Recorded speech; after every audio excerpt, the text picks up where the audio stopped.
Praise the lord, hallelujah. Joseph Prasanna Kumar YouTube channel ద్వారా మీ అందరినీ కూడా మరి ఒక్కసారి ఇలా కలుసుకోవడం అనేది నాకు ఎంతగానో సంతోషాన్ని ఇస్తుంది. మరి ఈరోజు దేవుడు మనతో మాట్లాడబోయే విషయం ఏంటి అంటే, ఆశీర్వాదాల కొరకు మనం దేవుణ్ణి అనేక సందర్భాల్లో వేడుకుంటాము, ప్రాధేయపడతాము.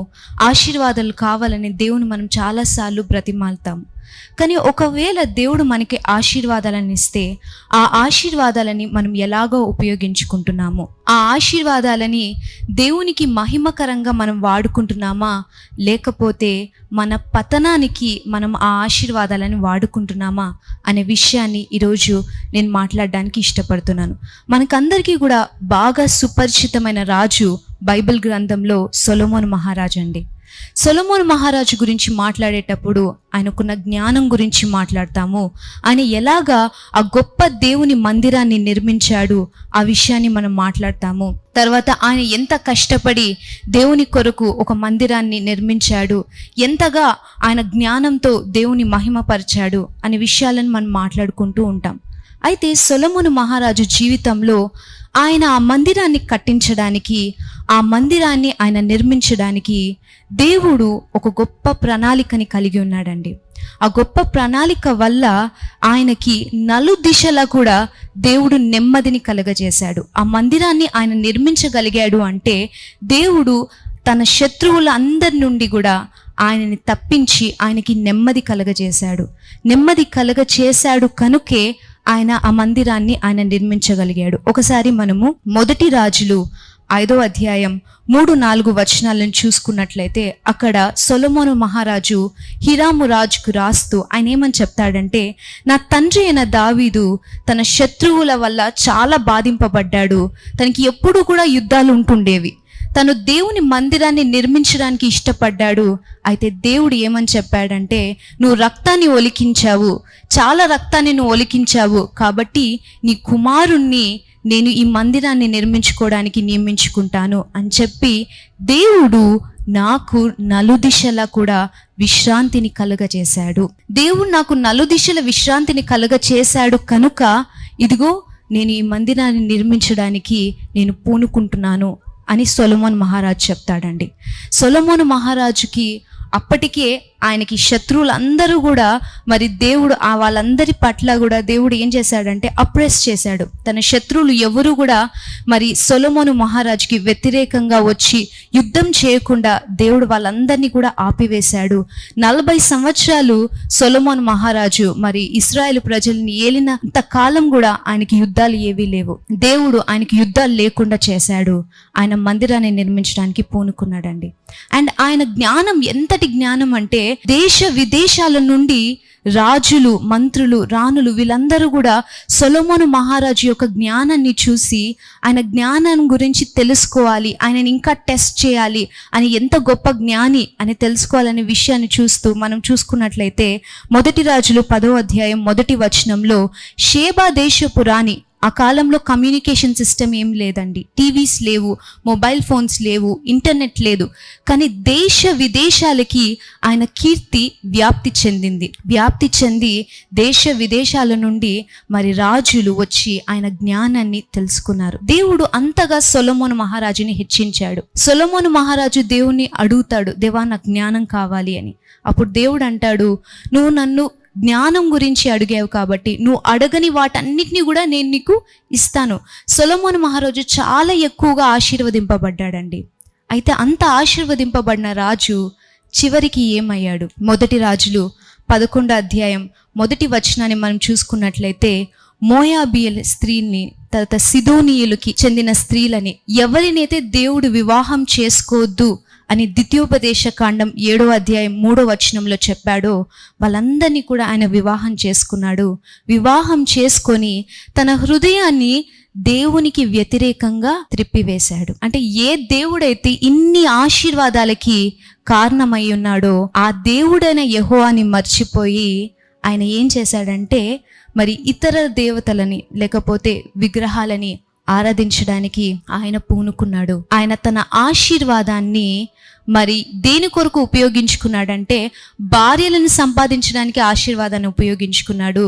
తన దేవుడైన యెహోవాకి వ్యతిరేకంగా పాపం చేయడానికి తన ఆశీర్వాదాన్ని ఉపయోగించుకున్నాడండి. దేవుడు నలుదిశలా అతనికి విశ్రాంతిని కలగజేసినప్పుడు అతడు ఏం చేస్తున్నాడు అంటే, దేవుని యొక్క కట్టడలు ఏంటి, దేవుడి యొక్క విధులు ఏంటి, ఆయన ఏం రాశాడు ధర్మశాస్త్రంలో, ఒకసారి దానికి అనుగుణంగా నేను నడుచుకుంటున్నానా లేదా అని ఎప్పుడు కూడా ఆయన తనని తను రీచెక్ చేసుకున్నట్లు లేదు.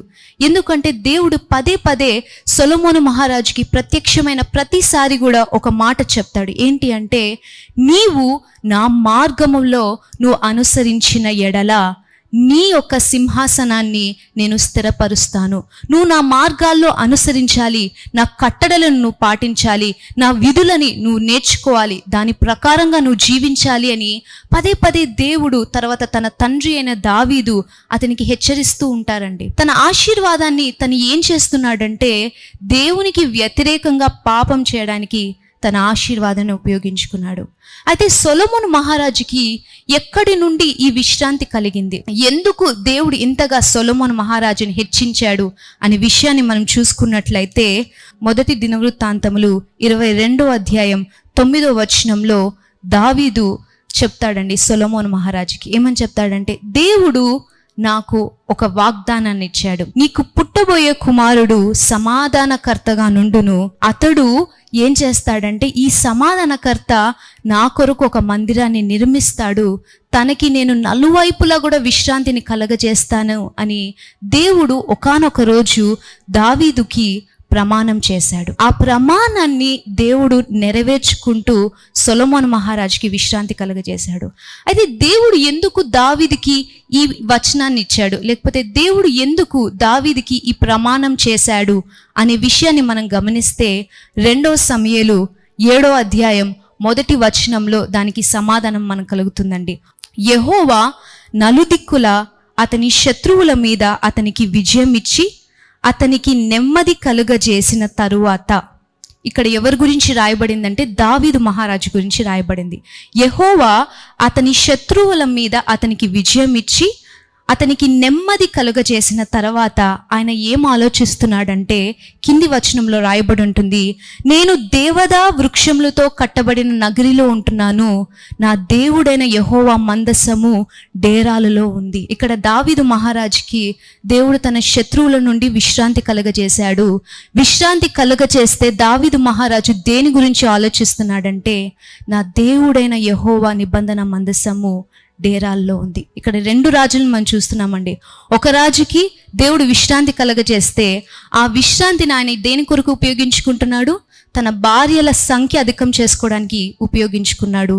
అయితే దావీదు మహారాజు తన దేవుడైన యెహోవా గురించి ఆలోచిస్తున్నాడు. దావీదు మహారాజుకి దేవుడు ఒక ఆశీర్వాదం ఇచ్చాడు, నెమ్మదిని కలగజేశాడు. తన శత్రువులు తన మీదకి రాకుండా నెమ్మది కలగజేస్తే దావీదు మహారాజు, నేనైతే దేవదా వృక్షాలతో కట్టబడిన నగరిలో ఉంటున్నాను, నా దేవుడైన యెహోవా నిబంధన మందసము డేరాల్లో ఉంది, కాబట్టి నా దేవుడైన యెహోవాకి నేను ఒక మందిరాన్ని కట్టించాలి అని దావీదు ఉద్దేశించి నాతాను ప్రవక్తని పిలుస్తాడు. ప్రవక్తని పిలిచి, ఇలాగ నేను నా దేవుడి కొరకు ఒక మందిరాన్ని కట్టించాలనుకుంటున్నాను, నువ్వు ఏమని చెప్తావు నాతాను అంటే, నాతాను అంటాడు, నీ హృదయంలో ఉన్నదంతా కూడా నువ్వు చేయి అంటాడు. అంటే అది ఒక మంచి తలంపు.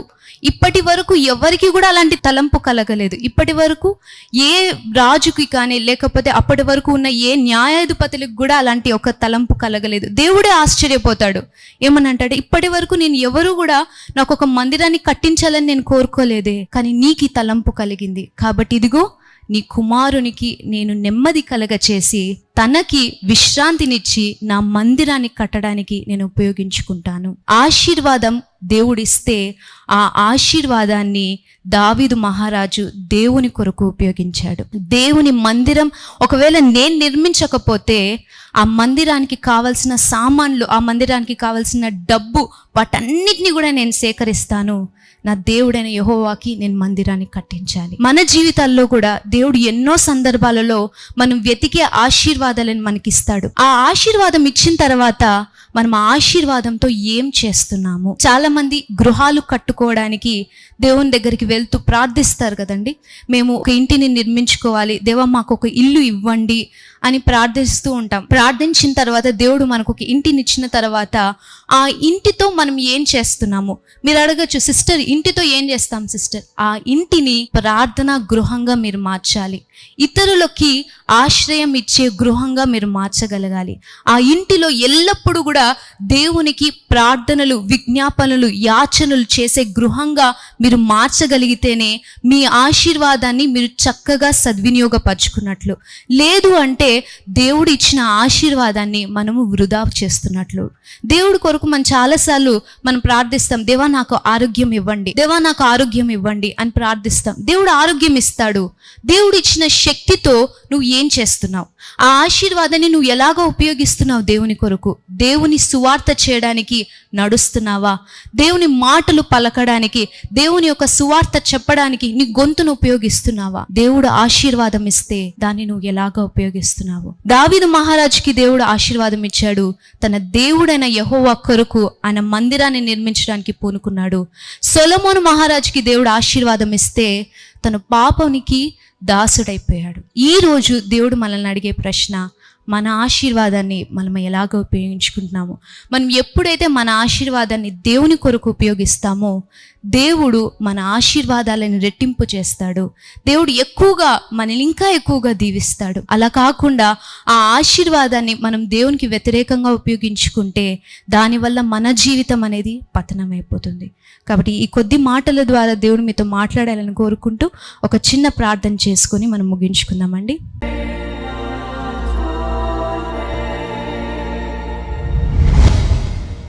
గొప్ప దేవా, సర్వశక్తిమంతుడా తండ్రి, నీ బిడ్డలు ఎవరైతే ఈ వాక్యాన్ని విన్నారో తండ్రి, వాళ్ళ హృదయాలని దేవా మీరు సిద్ధపరచుమని నేను ప్రార్థిస్తున్నాను తండ్రి. నీ కొరకు వాళ్ళ ఆశీర్వాదాలను ఉపయోగించుకోవడానికి తండ్రి వాళ్ళ హృదయాలని మీరు ఆయత్తపరచుమని నేను ప్రార్థిస్తున్నాను తండ్రి. వాళ్ళ కలిగి ఉన్న సమస్తాన్ని తండ్రి మీ కొరకు ఉపయోగించుకోవడానికి దేవా వాళ్ళ హృదయాలని మీరు తెరవమని నేను ప్రార్థిస్తున్నాను తండ్రి. ఎవరైతే తండ్రి ఎన్నో బాధలలో, ఇబ్బందులలో తండ్రి, నిట్టూర్పులలో ఉంటూ ఈ వాక్యాన్ని వింటున్నారో వాళ్ళ హృదయాలన్నిటినీ కూడా తండ్రి మీరు సంధించండి దేవా. నీ ఆత్మ చేత నింపి వాళ్ళ గాయాలని మీరు కట్టుమని నేను ప్రార్థిస్తున్నాను.